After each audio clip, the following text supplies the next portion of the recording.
Nos toca darle la bienvenida a nuestro siguiente invitado, que ya tenemos aquí en el set, el señor Víctor Andrés García Belaúnde, excongresista de la República. ¿Cómo está, señor García Belaúnde? Muy buenos días. ¿Qué tal? Buenos días, un placer estar acá.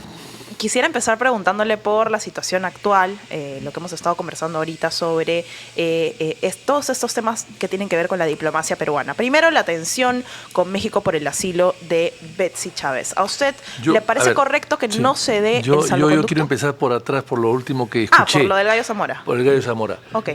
Yo estuve en la embajada en agosto, en la embajada de Ecuador. Él estaba presente, una gran recepción. Y se decía allí que él ya se iba. O sea, esto ya se sabía, como lo dijo claro, el señor él tenía, Belaúnde. los diplomáticos normalmente están 3 o 4 años. Y rotan. Y se van. ¿Son fuegos artificiales del gobierno de Jerí? Bueno, parecería que sí. No lo sé. Pero en todo caso... ¿Hace cuánto fue esto? En la embajada de Ecuador ha sido el día de Ecuador. Creo que es 8 de agosto, 9 de agosto pasado. O sea, ya ¿no? hace... Sí, él estaba en una recepción meses. A mediodía, muy importante. Había mucha gente, por supuesto, y él estaba presente. Y los comentarios que se escuchaban allí es que él se estaba despidiendo ya, ¿no? Que él se estaba despidiendo, que ya había cumplido su ciclo, se estaba despidiendo. Entonces ahora se va... Bueno, el comunicado no dice que lo han expulsado. No. No, dice que lo han recibido y bueno... Que le han sugerido. Pero nadie puede sugerir a otro Estado hacer lo que no quiere hacer, ¿no? Y se estaba despidiendo, se estaba yendo. Lo que pasa es que en todo caso no lo han condecorado, porque normalmente cuando acaban su función los diplomáticos, el gobierno peruano los condecora. En este caso se ha ido sin condecoración alguna. Bueno, de repente dicen otros que él se ha ido a despedirse. Bueno, entonces yo creo que mezclar las dos cosas en este momento no es correcto. Una cosa es el asilo, otra cosa es el señor Zamora. Son dos cosas diferentes. Entonces, ¿han querido matar dos pájaros de un tiro? No me parece que sea la solución. Y además la situación del señor Zamora se viene mencionando hace bastante También hay tiempo. un reportaje periodístico por allí que dice que el señor Zamora en septiembre pasado estuvo en una reunión del Instituto de Raúl Porras Barnechea en Miraflores y que también se está despidiendo. O sea, ya hay otra versión. O sea, no tendría nada que ver con estos informes de inteligencia. Se estaba yendo y se ha ido a despedirse, pero ahí que el gobierno quiera subirse al carro y decir que lo ha expulsado o que lo ha sugerido que se vaya. No, claro. me parece que no es adecuado, ¿no? No es adecuado. Es querer adjudicarse de pronto algún tema político. Así es, digamos, el aplauso de algún sector de la sociedad peruana.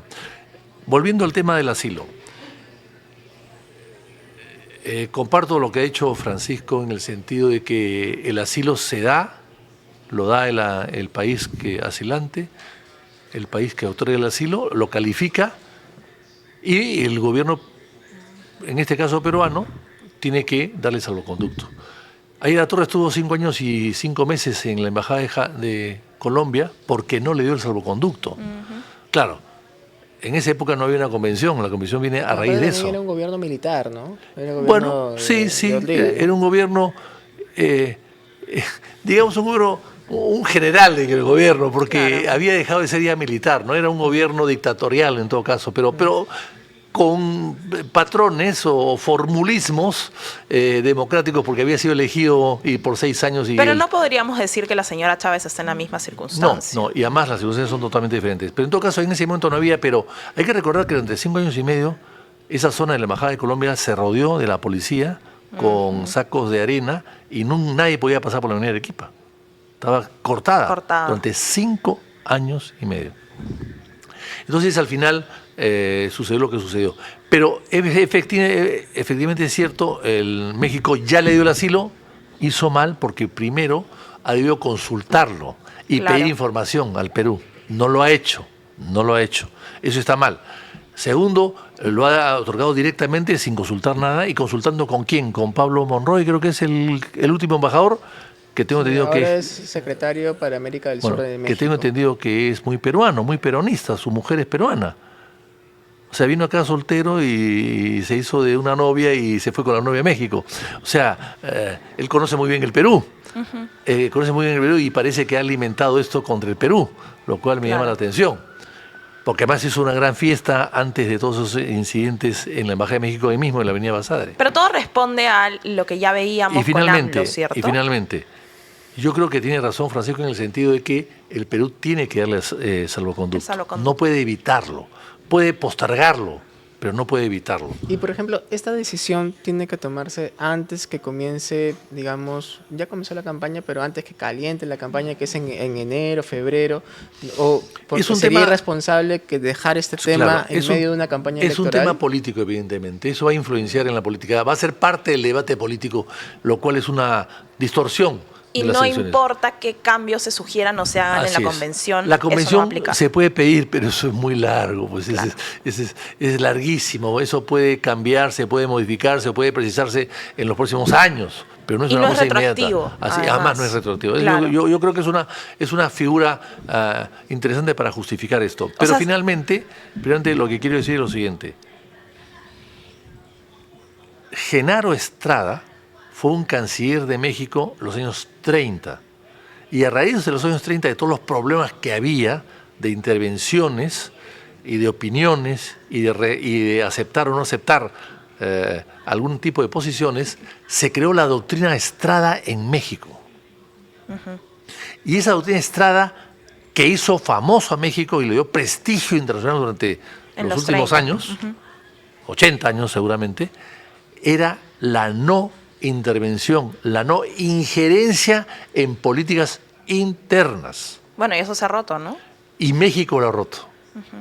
México lo ha roto. ¿No? Porque no solamente es acá, la gente decía, oiga, pero ¿por qué también habría que romper las relaciones con Brasil o con Uruguay por dar asilo aquí a Nadine o asilo a otra persona en Uruguay, qué sé yo? No.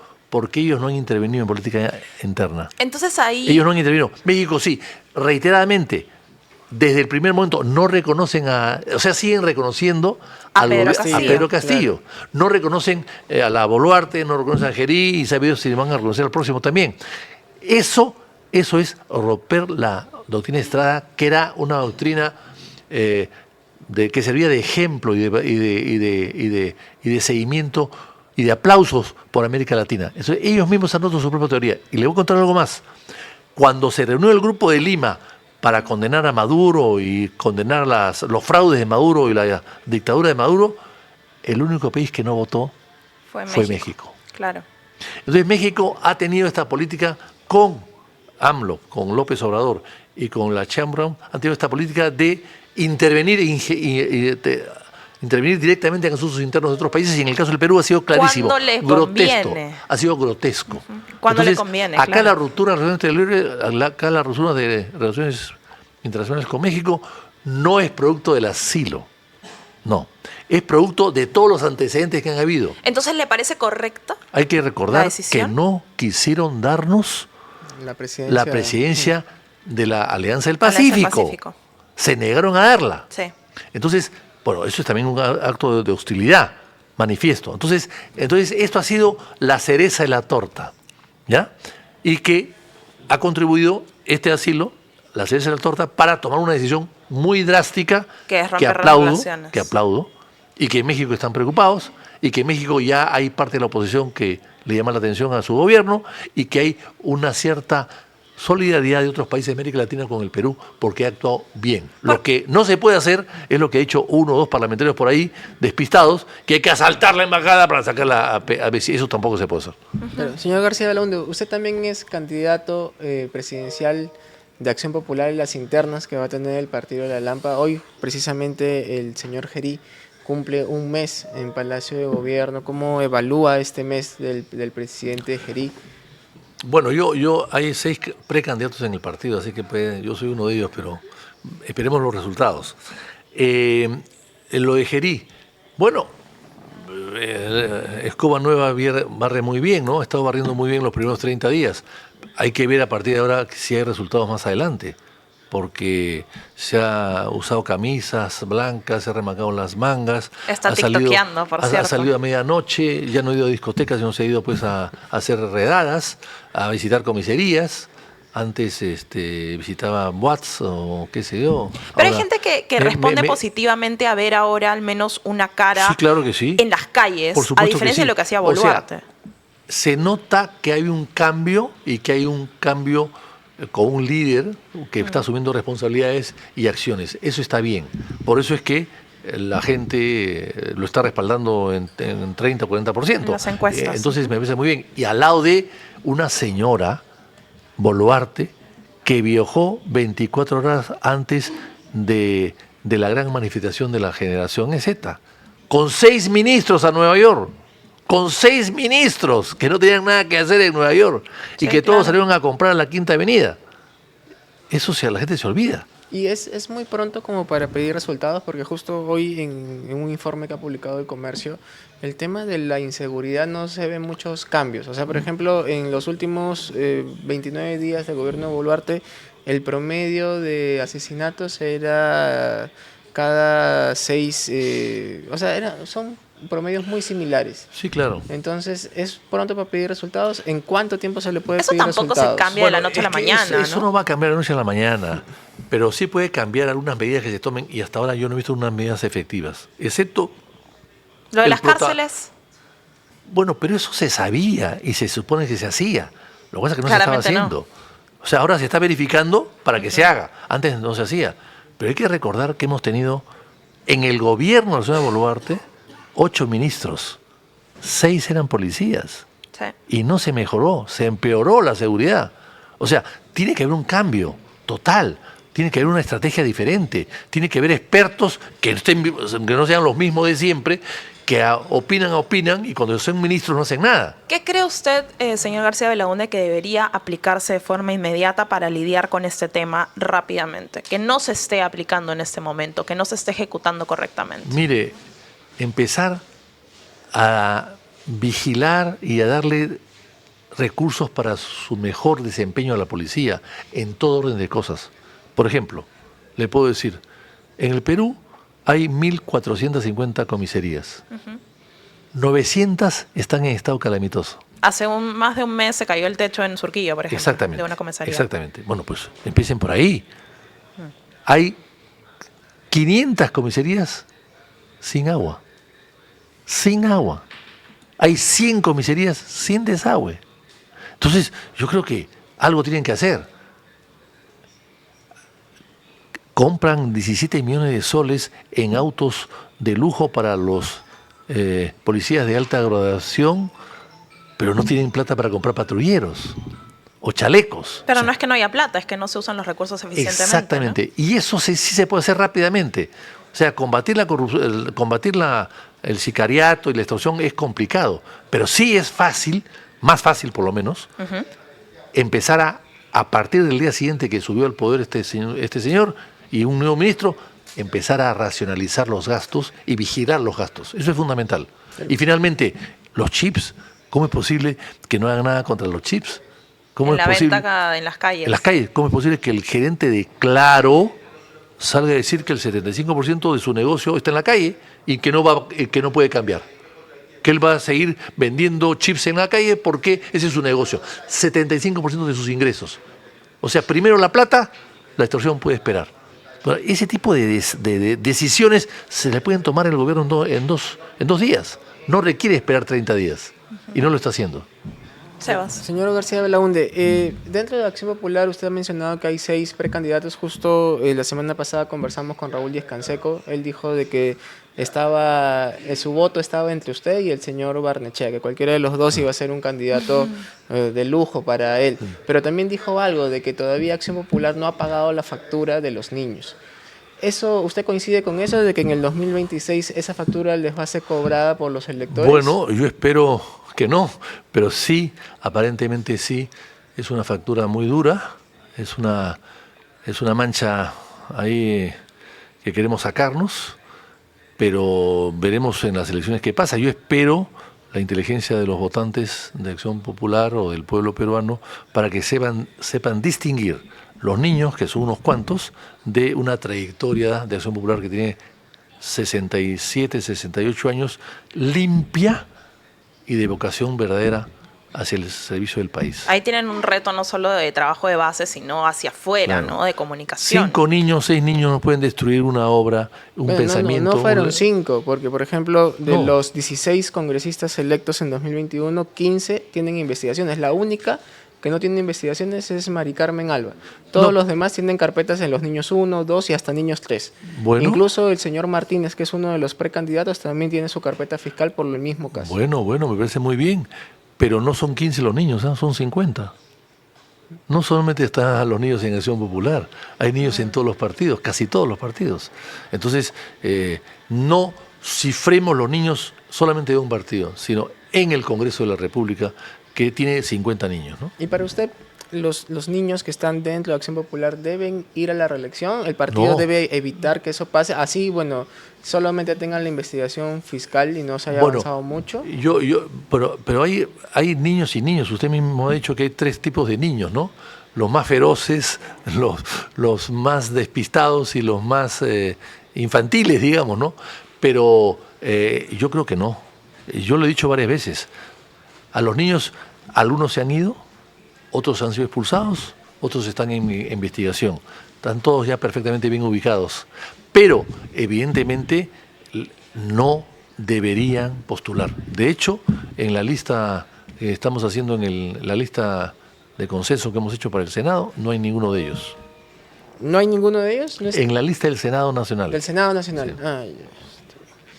Y una consulta también adicional. ¿Qué diferencia su propuesta de la de los otros 5 candidatos que hay dentro de Acción Popular y por qué tantas candidaturas? ¿Esa es una señal de fraccionamiento, de división? Usted, me recuerdo que usted fue parte de la plancha presidencial del señor Barnechea. ¿Por qué ahora van separados? Bueno, porque no nos pusimos de acuerdo, él estaba viviendo en España, no hablamos mucho. Cuando él llegó ya la decisión estaba tomada, había bases que me habían lanzado a mí y yo había aceptado, así es que eso fue un tema de tiempo nada más, pero lo aprecio mucho y somos buenos amigos. Finalmente tenemos otros estilos en todo caso, ¿no? Y Usted sí come chicharrón. pero por supuesto. Pero- Y Tacu también. Pero a ver, yo creo que los 6 candidatos no es malo, porque activa mucho el partido. Yo he estado viendo... En el caso del APRA hay más de 10, por ejemplo. hay a la 15 el interna. APRA, ¿no? Pero, bueno, pero en todo caso, 15 quizás sea exagerado, pero en todo caso 6 no es malo, porque yo estoy viajando por todo el Perú, como le decía, y veo que hay mucha actividad y hay mucho interés, y eso tonifica al partido, ¿no? Lo hace activo, ¿no? Buena manera, y que escojan al mejor. Todos pueden ser candidatos elegidos, uno de ellos saldrá elegido, pero tendrá el apoyo mío, por supuesto, ¿Y y usted? espero que yo tenga el apoyo de ellos en caso de que yo salga, ¿no? Y usted continúa buscando igual llegar al Senado, ¿cierto? A mí me han propuesto que sea cabeza de lista del Senado Nacional para poder ser un poco de locomotora y poder jalar un poco los vagones y tener una presencia en el Senado. Yo, que no había previsto hacerlo, lo acepté, Lo aceptó. finalmente lo acepté. El Congreso no es ajeno a mí, he sido 5 veces congresista, así que no tengo nada en contra del Congreso, en absoluto lo defiendo cuando puedo defenderlo y cuando Claro. se merece ser defendido, ¿no?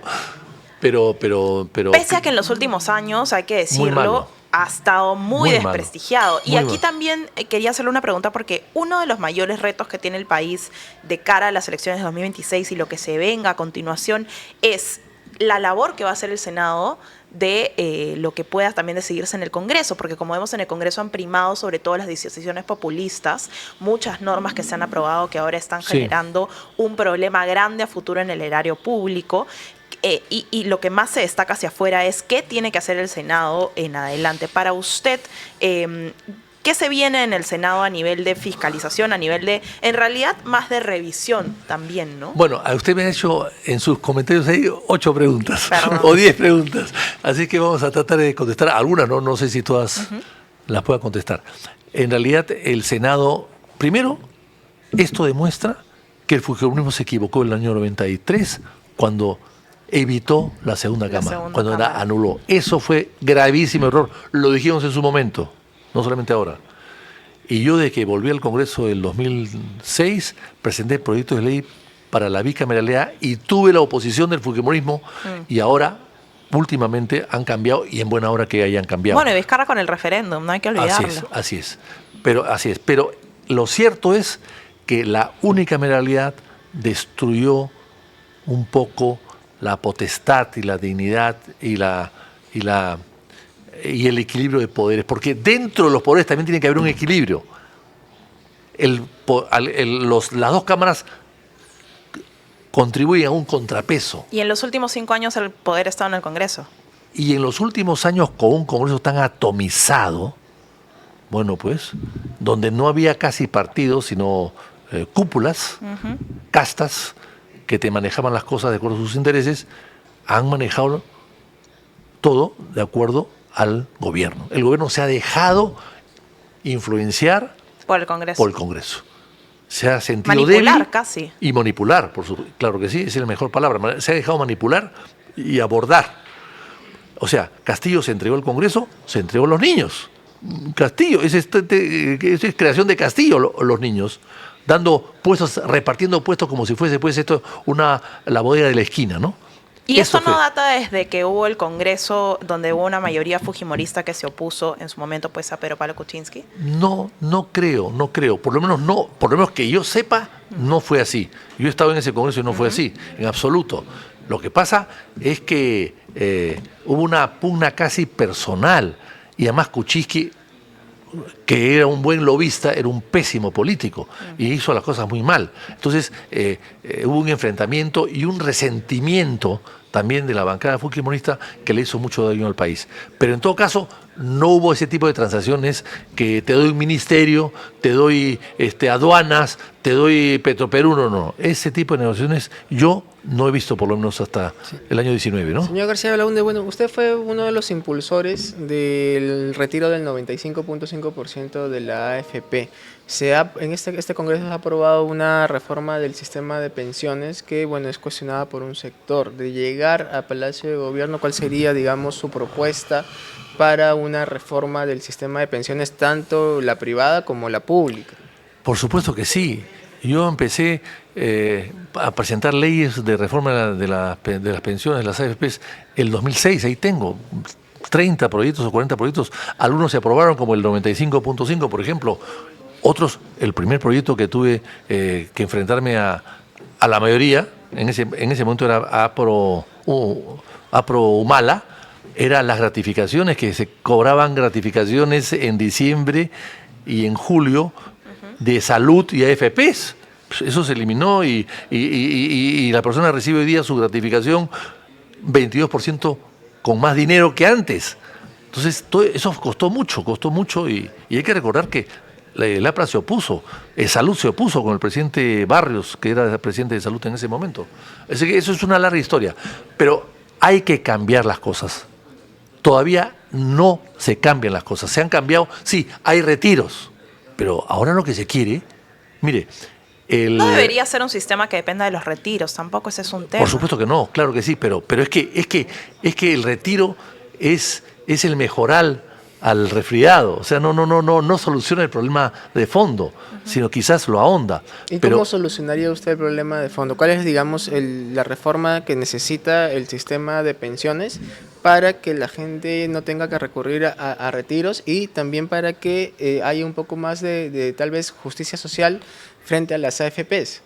Que sea voluntario y que tenga más participación en el aportante. Por ejemplo, nos hemos enterado todos hace relativamente poco que AFP ha invertido dinero en Rutas de Lima, en Odebrecht. En los bonos que se habían emitido. Pero ¿cómo? O sea, AFP, por eso es que los aportantes no tienen participación en la dirección de las AFPs. O sea, en salud, por ejemplo, hay un directorio, está integrado por trabajadores y empleadores. En las AFP no, nadie. Entonces, ¿cómo es posible que hayan invertido plata en Odebrecht en Ruta de Lima? ¿Cómo es posible que si lo han hecho antes, bueno, quizás no se dieron cuenta? Y si lo han hecho después, han debido retirarse. Y no se han retirado hasta el día de hoy.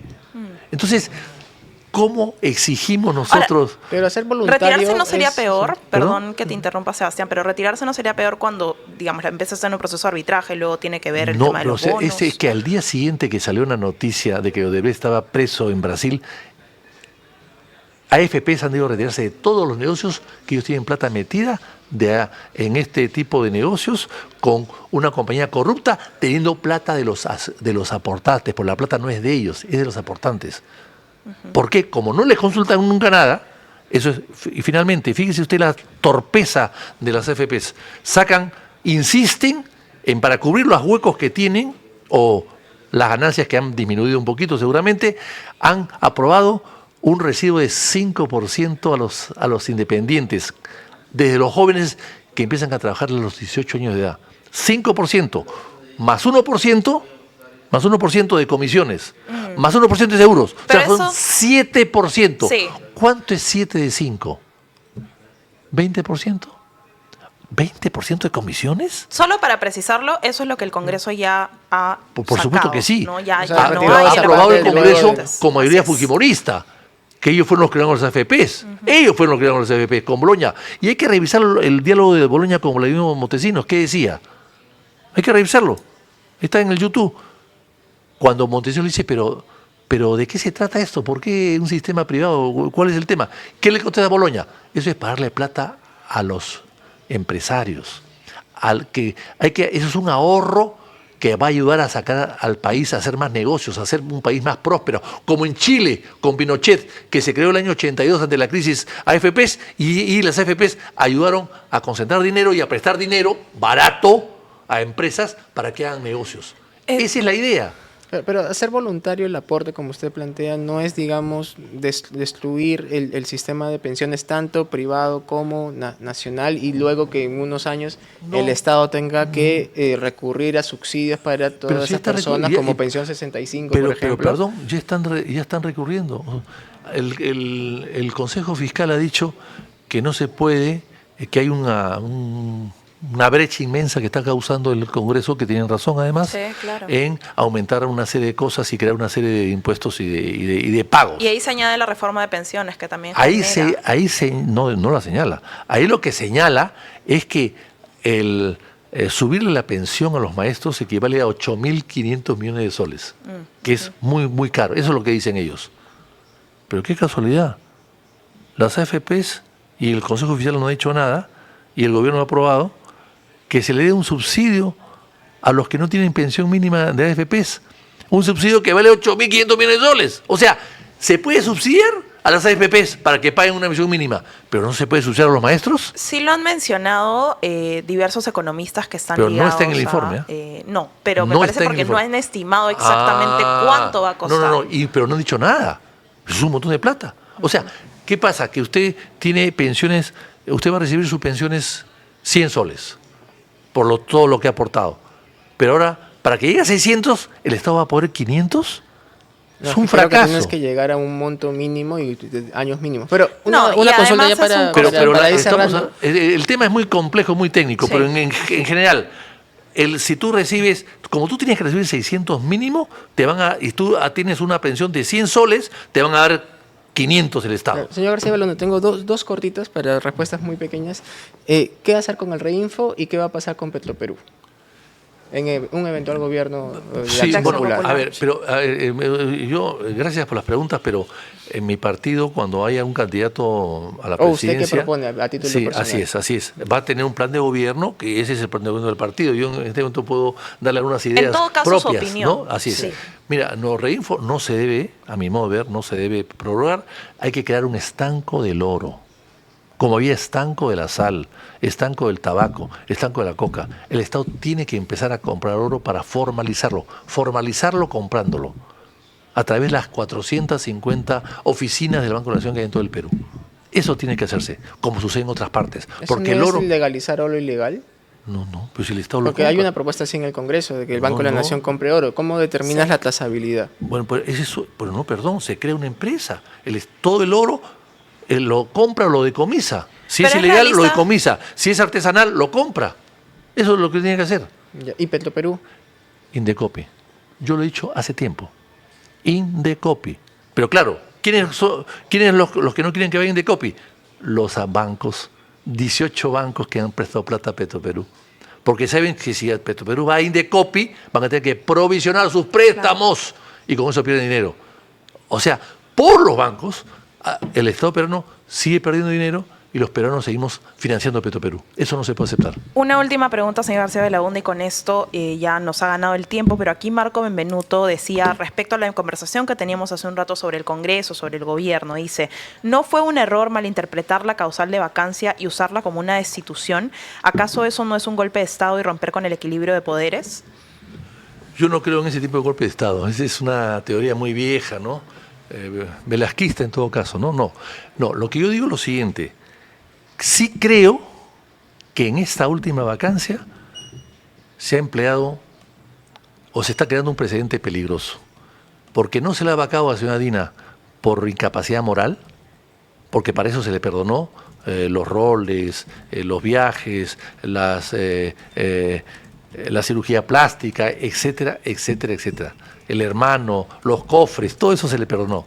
O sea, no se le ha vacado por incapacidad moral, que eso podría dar origen a una capacidad moral. Y el gobierno el Congreso le libró todo eso.